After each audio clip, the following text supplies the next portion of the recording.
उपराष्ट्रपति एम वेंकैया नायडू ने आज वर्चुअल माध्यम से हुई शंघाई सहयोग संगठन के सदस्य देशों की 19वीं बैठक की अध्यक्षता की।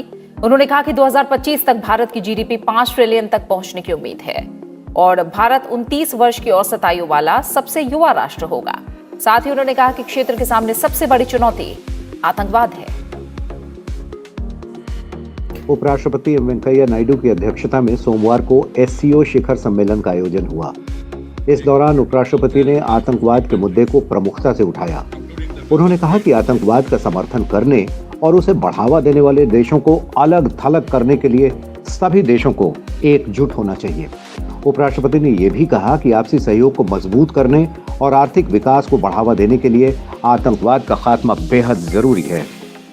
उपराष्ट्रपति ने सम्मेलन में शामिल सदस्य देशों के समक्ष कोरोना महामारी के बाद आर्थिक गतिविधियों को मजबूत करने और अर्थव्यवस्थाओं के पुनर्निर्माण का मुद्दा भी उठाया।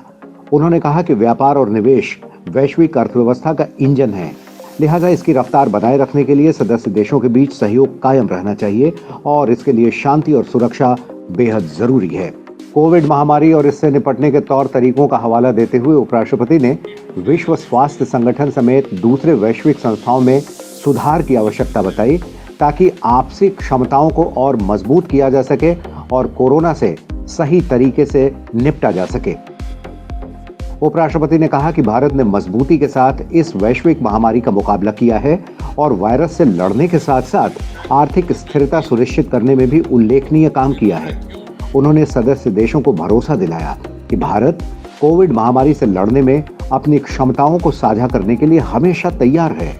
उन्होंने कहा कि भारत में कोरोना वैक्सीन के 30 टीके पर काम चल रहा है और 70% से अधिक वैश्विक टीके भारत में निर्मित किए जा रहे हैं।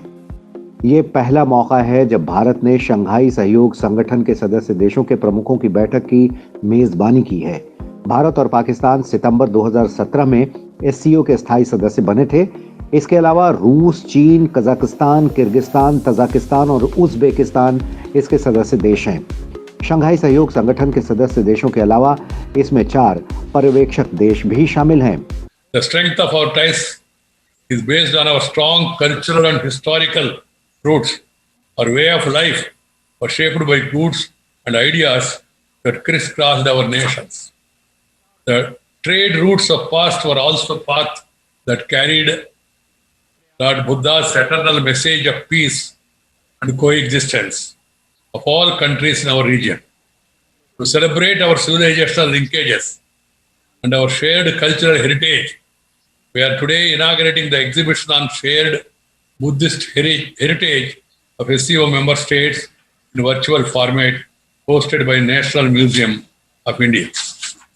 I hope you will agree that deeper knowledge about our culture and diversity will be useful to better understand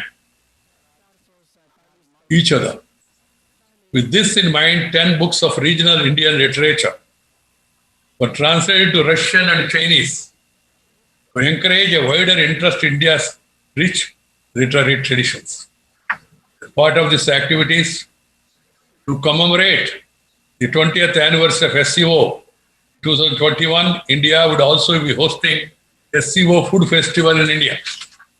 I would like to extend invitation to all the member states to participate in this event.